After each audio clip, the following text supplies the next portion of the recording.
For years, I had a safe deposit box at the bank.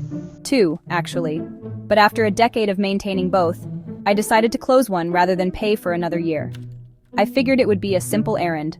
Walk in, collect my things, and be on my way. But the moment I stepped into the bank's secure vault, something felt off. Oh, we reorganized everything a few years ago. Had to make room for some new additions. The room was completely rearranged. The neat rows of safe deposit boxes I remembered were now in different places, almost unrecognizable.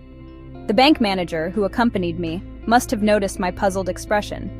Something about his tone made me uneasy, but I brushed it off.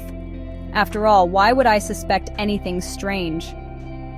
When we reached my box, the manager fumbled through a ring of keys, taking longer than seemed necessary to find the right one. Finally, he turned it in unison with mine, and the box slid open. I had placed a North Carolina lottery ticket, one of no real consequence, and a crisp $20 bill right on top of a bag of family photo negatives, which was the real reason I had the box. And now, the lottery ticket and $20 bill, well, they were gone. Not misplaced, not shuffled to the bottom, just gone. At first, I second-guessed myself. Maybe I had taken them out at some point, maybe I just forgot. But no, I knew without a doubt that they had been there. Still, I kept quiet. Not yet ready to accuse anyone, I gathered my remaining belongings and went to the manager's desk to finalize the closure. He slid a form across the desk, pointing to where I needed to sign an initial.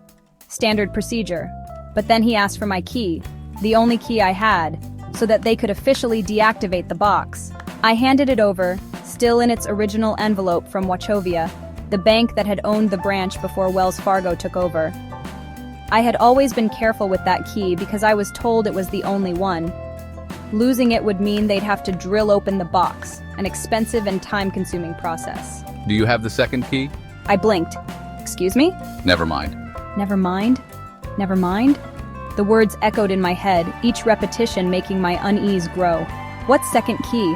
I was told there was only one. And suddenly it all clicked. The missing lottery ticket. The missing $20 bill. The unnecessary fumbling with the key ring. Someone had access to my box. Someone had been inside. I didn't make a scene right then and there. What could I do? I wasn't about to accuse a bank manager of theft with no proof beyond my gut feeling and two missing items. But the pieces fit together a little too perfectly. Over the years, people had laughed at me for sticking with Wells Fargo after the massive account fraud scandal. They'd call them crooks and I'd wave it off. I had been with them since they were Wachovia and I didn't see a reason to switch banks. But now, I had reason to believe something shady was happening inside that vault.